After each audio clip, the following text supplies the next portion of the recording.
Sa wakas, at nakarating ka dito sa storya ni Juan.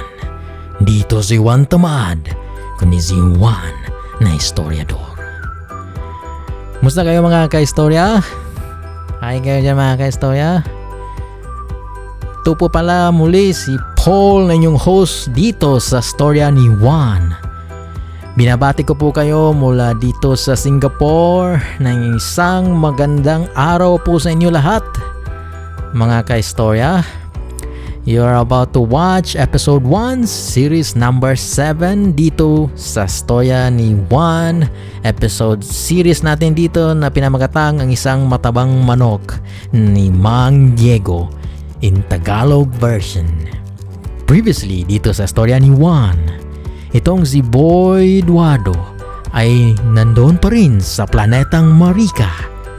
At habang tinutur pa ito ni Ding Kambing, si Boy Eduardo ay bigla na lang may dumating na isang malaking agila na ang pangalan nito ay si La Agila, na mayroong binigay kay Boy Eduardo na isang tansong balahibo na makakatulong daw di umano sa ika-4 na ilog. At hanggang 3 beses lang ito pwedeng magamit ni Boy Eduardo. At dapat yung 2 paa niya ay dapat sumisipa ito palagi na parang palaka na habang nasa ere ito para hindi ito bababa sa lupa, at hanggang 1 minuto lamang ito tatagal sa ere. At unti-unti na itong bababa ulit sa lupa para makaiwas lang sa mga delikadong sitwasyon na pwede niyang makaharap. So ano pa ang hinintay natin mga ka-istorya? Alam kong excited po tayo lahat dito sa episode series na ito na pinamagatang isang matabang manok ni Mang Diego in Tagalog version. Tara at sundin natin ang mga tagpo ni Boy Eduardo habang nandun pa rin ito sa planetang Marika.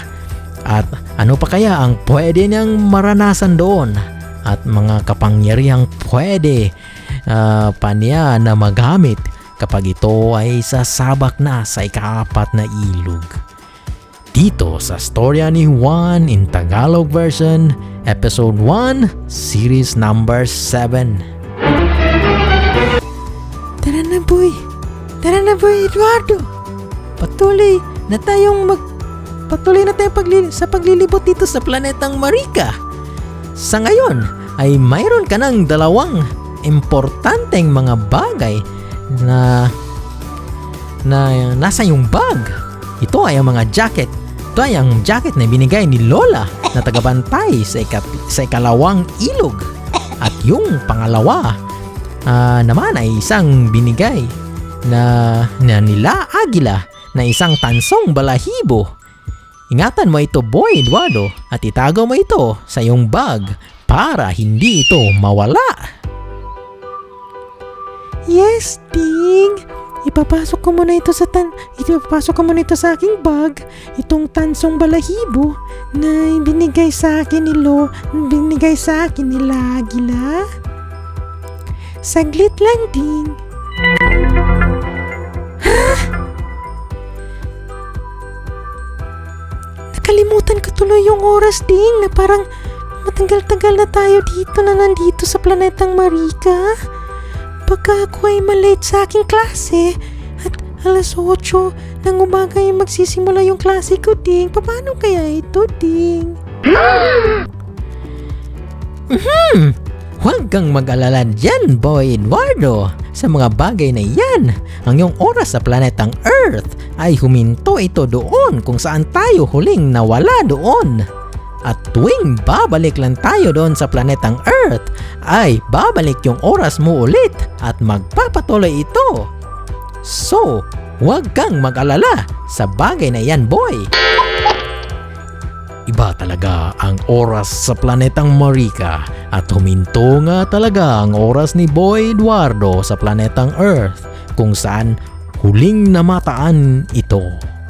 Habang naglalakad pa si Ding Kambing at Boy Eduardo, may ginawa si Ding Kambing na hindi maintindihan sa kanyang bigote na sobrang haba neto na umabot pa sa lupa. Oh wow, ganun ba Ding? Mas maganda yan Ding, at least hindi ako mag-alala na baka malate pa ako. Ha? Ano nangyari kay Ding? Parang,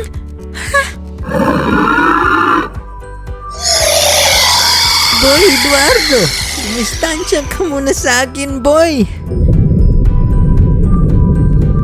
Iwas ka muna sa akin saglit. Oras na para tulong.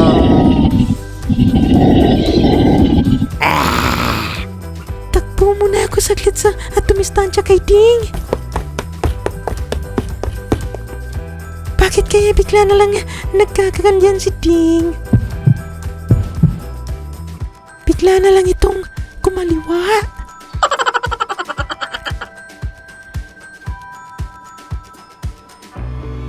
Ay, salamat at napunot itong aking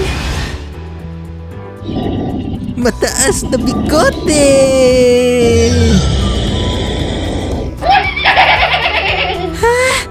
sobrang nakakasilaw yung liwanag. Parang nakakabulag ito mga kaistorya. Hindi madali basta yung mga bigoting kambing kung saglit mawala ng pait. Parang si Ding Kambing pa rin yan pero wala na itong bigote. OMG! Parang lalo pa ata akong gumagwapo si Ding Kambing Talaga bang lalong gumagwapo ang isang kambing kapag walang bigote?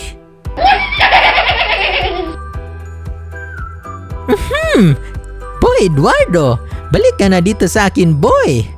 Mayroon lang akong ibibigay sa iyo. Takbo ka na balik dito sa akin. Takbo ka na balik ulit dito sa akin, boy. Tara mga kaistorya, takbo tayo pabalik doon kay Ding Kambing. Wow! Naman Ding! Wala na talaga yung mataas mong bigote Wow! At nalaglag ito sa lupa. Yes, boy Eduardo. Kunin mo yung nalaglag kong bigote, boy. At ito pala ang gusto kong ipagamit sa iyo na isang makakatulong sa iyo sa ika-4 na ilog.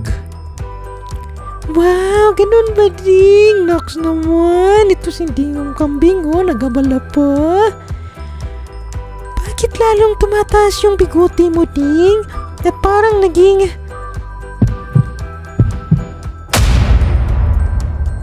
latigo ito na may handle pa ito Okay to Ding, ganda ng pagkagawa nito. Yes, boy Eduardo. Ito lang talaga yung kapangyarihan ko, boy. At ipapahiram ko ito sa iyo. At lahat ng mga batang lalaki na dumaan sa akin ay pinahiram ko nito para makakatulong ito sa kanila pagdating sa ika-4 na ilog. Pero Ding, paano pagsablay ako sa kapagsupakan sa ika-4 na ilog? Tapos, dala-dala ko pa ito yung bigote mo. Paano na ito Ding na makuha mo ulit? Oh no! Huwag kang mag-alala niyan, boy Eduardo. Kusa lang itong babalik sa akin kahit pa nagtagumpay o hindi. Talagang babalik ito sa akin, boy. Itong kapangyarihan kong ito ay tinatawag na Latigong Bigote! Wow! Okay Ding, ang galing naman Return to sender pala ito Ding sa'yo. Pero, Paano ito gamitin ang iyong latigong bigote, Ding? Meron din ba itong limit katulad kay La Aguila na hanggang 3 beses lang pwedeng gamitin? Yes, Boy Eduardo. Babalik at babalik talaga ito sa akin, boy, ng kusa, at pinahiram ko lang ito sa iyo saglit. Boy Eduardo, na makakatulong ito sa iyo sa ika-4 na ilog. Magaling na tanong yan, boy. Ang latigong bigote, wala siyang limit. Dapat ihampas mo ito sa mga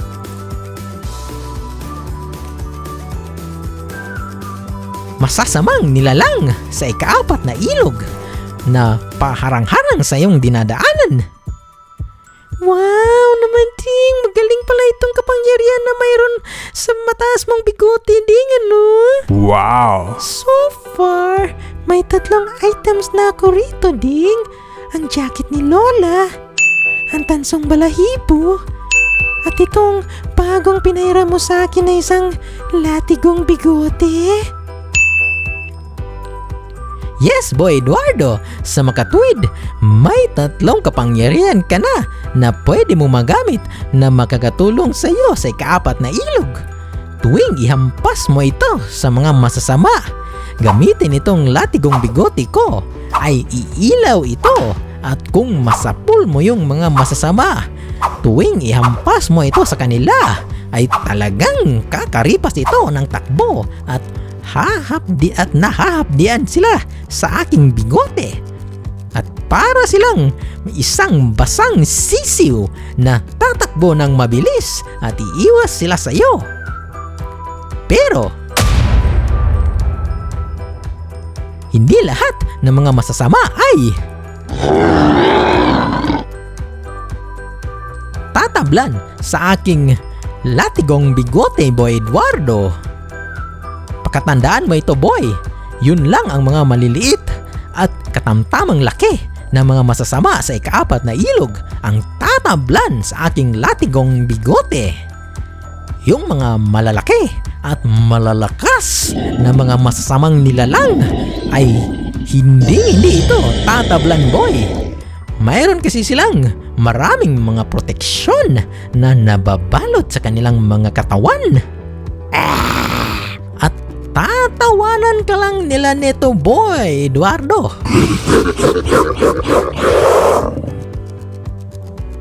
Kaya nga, lalo kang mag-iingat sa mga malalakas na mga masasamang nilalang, kasi bawal din sa amin dito ipagsabi sa kahit kanino sa mga batang lalaki na sasabak pa lang sa ika-4 na ilog kung ano yung mga kakayahan nila at mga abilidad at forma nito.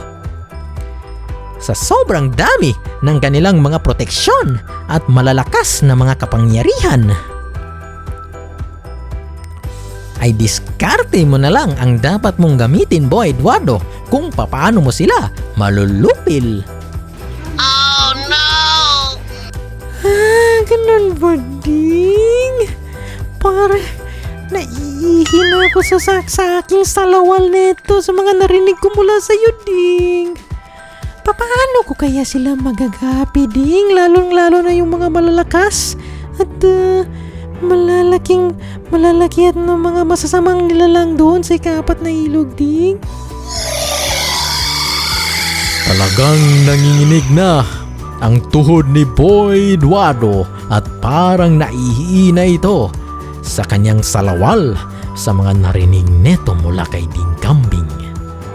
At papaano kaya niya ito mapagtagumpayan ang mga malalaki at malalakas na mga masasama sa ika-4 na ilog? Sa pagkakataong ito ay may 3 mahalagang kapangyarihan si Boy Eduardo. Pero sapat kaya ito na malulupil niya ang mga malalakas na mga masasama doon sa ika-4 na ilog? Nagpapatuloy ang pagtutur ni Ding Kambing kay Boy Eduardo sa planetang Marika. At may makukuha pa kaya itong si Boy Eduardo na dagdag kaalaman at kapangyarihan para masusupil niya ang mga malalakas na mga masasama? Tara na dong, Eduardo. Dalhin kita doon sa aming Armory Division. Wow! At kailangan mo na mag-training ng husto doon at para makakuha ka ng mga malalakas na mga sandata mo para may panlaban ka sa mga malalakas at mababangis na mga masasama doon sa ika-4 na ilog. Ito ang iyong huling hakbang bago ka isasabak doon sa ika-4 na ilog kasi hindi basta-basta ang iyong mararanasan doon. Dito lang muna tayo mga kaistorya. Itong si Boy Eduardo ay talagang nanginginig sa kanyang takot at muntik na nga itong napaihi doon sa kanyang salawal mula sa mga narinig niya kay Ding Kambing. At talagang si Boy Eduardo ay nagpapanik na ito mga kaistorya, kasi hindi siya basta-bastang sasabak lang doon bigla-bigla sa ika-4 na ilog na walang training, matinding training na dadaanan niya doon sa Armory Division ng planetang Marika. Lahat ng mga bata doon, o yun yung mga common na mga places nila doon na dapat i-training pa yun ng matindi yung mga bata na isasabak doon sa ika-4 na ilog. Kasi magpapanik sila mga kaistorya kapag hindi sila nakapag-training ng husto, kagaya ng mga sundalo natin, di ba? Usually hindi ka pwedeng isasabak na bigla-bigla na wala kang sapat na kaalaman at training kung ano yung pupuntahan mo at saan ka i-deploy. Yun yung mga dapat nating pagkatandaan mga kaistorya. So dapat itong si Boy Eduardo ay talagang magsisikap ito, ang batang ito, kasi wala din siyang ibang choice kundi mag-training talaga at makakakuha siya ng mga malalakas na mga sandata o para may panlaban siya doon sa mga malalakas at matitinding mababangis na mga nilalang doon sa ika-4 na ilog. So ito po muli yung host mo dito si Paul, at tingnan natin kung anong mga kaganapan dito sa storya ni Juan, particularly dito si Boy Eduardo na nandoon pa rin sa planetang Marika mga ka-storya. At kung hindi pa po kayo nakapag-subscribe, please consider subscribing po dito sa storya ni Juan, at makakapanood po kayo ng mga ganitong mga videos natin dito sa storya ni Juan. At kung may mga storya po kayo dyan, either submit nyo po dito sa storya ni Juan, o either yung bago nating mga programa, yung segment natin, yung mga short but true stories din, pwede din nyo isubmit dun sa atin at gagawan din natin ng mga ganito para ma-display natin dito at may honor po ko po kayo dito sa storya ni Juan sa channel po natin. At yung mga bagong subscriber po natin dyan, maraming salamat po sa inyo ulit. At kung gusto po nyo i-shoutout po kayo, ko po kayo dito at may honor, may display ko po yung mga pangalan nyo, mga kumpanya po ninyo, ano po yan, comment lang po kayo dito sa YouTube mismo, channel ko po dito sa Story ni Juan, or sa FB page ko, or doon sa FB ko mismo. So mag-comment lang kayo ng yung gusto nyo i-shoutout doon, at mailagay ko po dito sa ating next episode series po sa storya ni Juan. May God bless us all. Muli, maraming salamat po sa pagtangkilik dito sa storya ni Juan. See you in my next episode series dito sa storya ni Juan. May God bless us all. Thank you and bye-bye.